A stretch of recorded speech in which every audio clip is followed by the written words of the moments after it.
Hey guys, welcome back to another video. I am your host, Tyler Leung, and this is my partner for today, and this is Steve Coolard. Awesome. And we are going to talk about something that is extremely fun and very important as you play in the higher levels of pickleball. We're going to talk about the art of misdirection. Okay, Steve, what are your thoughts on when people misdirect the ball? What comes to your mind? A couple things. Sometimes people try to misdirect too much, Okay. and I think that that causes errors. But I think it's super important if you're moving your feet and you have the ability to keep your opponents off guard to misdirect the ball. For example, a lot of times if there's a ball coming across the middle and you're taking a backhand and you're able to shoot it that way as opposed to the whole right side of the court, it gets a lot of people off their game. Great. Love what you said. The misdirection shot, as you play higher levels and even at the lower levels, you'll see a lot of people attempt to do this shot. It's extremely valuable if done properly, if done correctly. However, as you said, if people do it too much or they don't execute it properly, then it's going to turn out in an error. It's not going to be a good shot. Okay. So there's a couple of things that I like to tell people about when they start doing misdirection shots. There's three things that I like to focus on and that I think if you focus on, you'll have success with it. Number one, do you have any idea what that number one is that leads to a successful misdirection shot? Being in the right position to make the shot, first of all. Okay. Moving your feet so that you're able to make the shot. And I would say probably number two, as you mentioned, just not overdoing it. Getting yourself in a place that you're keeping your opponent guessing, because that's what you want, so they're not getting set for a shot that they think you're going to deliver every time. Okay, awesome. I love what you said. Sometimes I word my questions vaguely, sometimes on accident, sometimes on purpose to see what the person will say. Number one tip that I have for you to be successful for misdirection shots, that would be your eyes, your face. Okay, almost everything that you do subconsciously or consciously, you're going to be looking at your opponent, and if your opponent is looking one way, naturally you're going to be looking wherever they're looking. So if your opponent is looking over here, you're going to be looking this way, and so you're going to be anticipating that ball to come over here. However, the successful misdirects, they're going to be looking one way and they're going to be hitting it another way. Now that shot is extremely tricky because you're not actually watching the ball when you're making contact, and so you have to be extremely comfortable and confident and feel natural doing this shot because you're not going to be looking at the ball, and if you're not looking at the ball, it's kind of difficult to hit.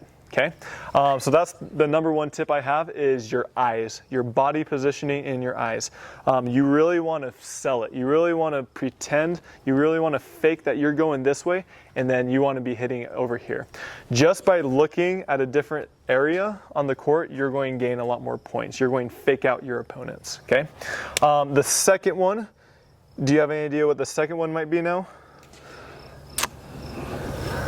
Well, you got me on the first one. Yeah, well, I kind of worded the question a little poorly. The second one has to do with the first one a little bit. The first one is the eyes, the body positioning, and then the second one is going to be how you're actually hitting the ball. So generally speaking, when you hit a ball, you're pretty straight arm, you're pretty out here in front, and there's not too much wrist going on. When you want to misdirect, you want to almost break your wrist, as they say. You want to break your wrist, you want to bend your wrist even more so. And so generally a ball would be hit like this right here in front, just like this.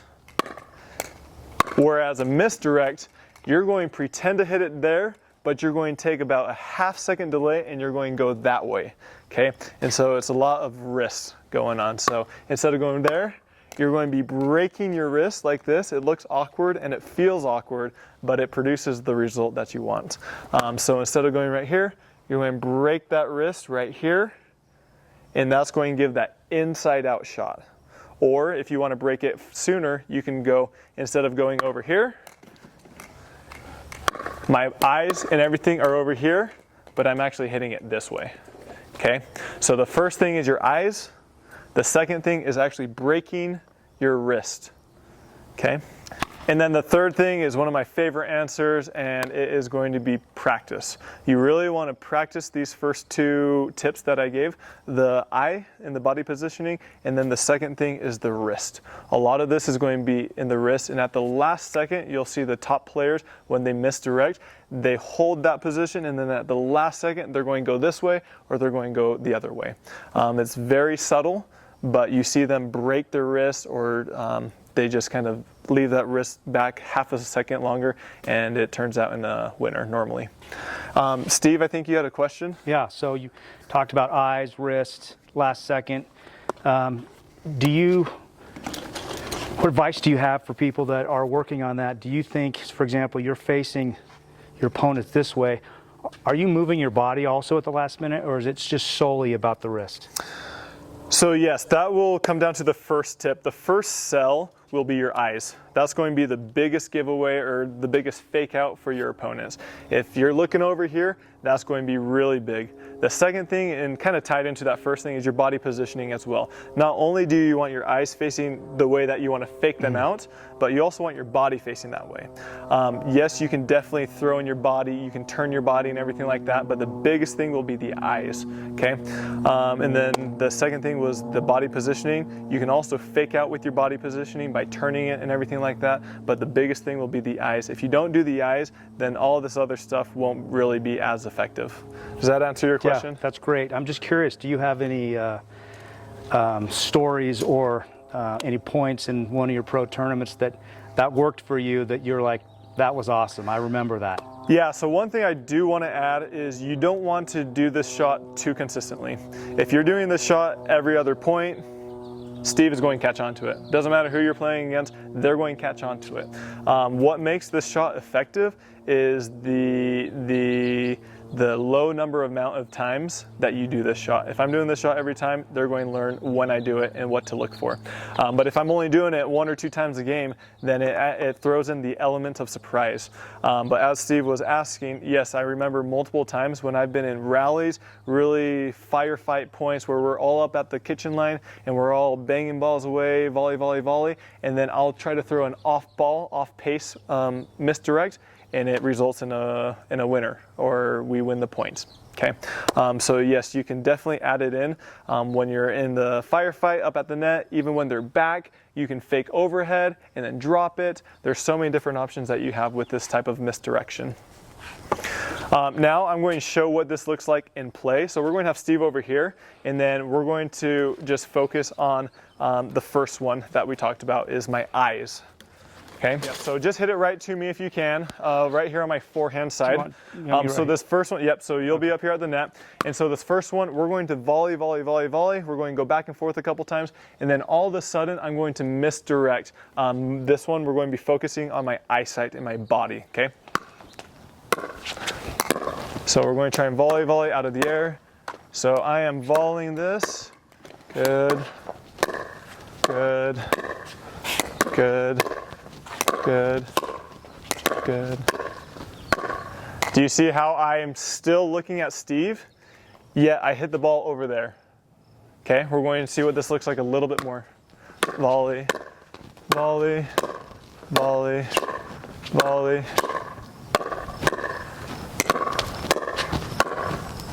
Okay, so that one I was actually looking at the camera. Okay, we're going to do it one more time.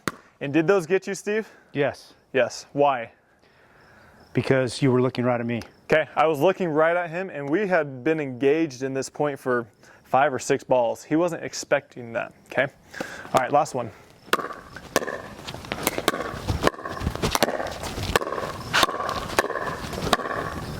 Okay, so I'm keeping my eye locked on the camera or Steve, and most of the time you're going to have success doing that, okay?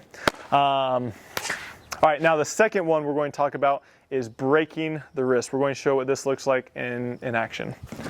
All right, so it's going to be very similar. However, instead of just going like this, I'm going to delay that shot, and I'm really going to break the wrist. It's going to look awkward, and it will probably feel awkward, but it's what you got to do to have results with this shot.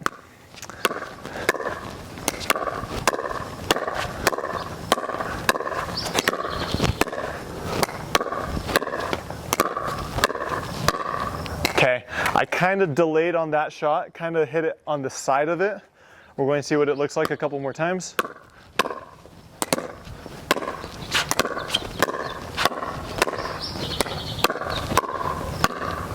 Okay, do you see how I broke my wrist?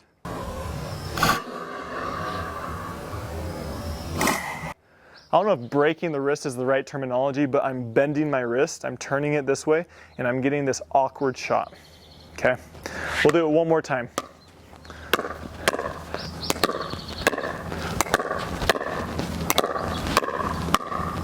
Right there. I missed it in the net, but the concept is good. It's still breaking the wrist and pushing that ball far out wide.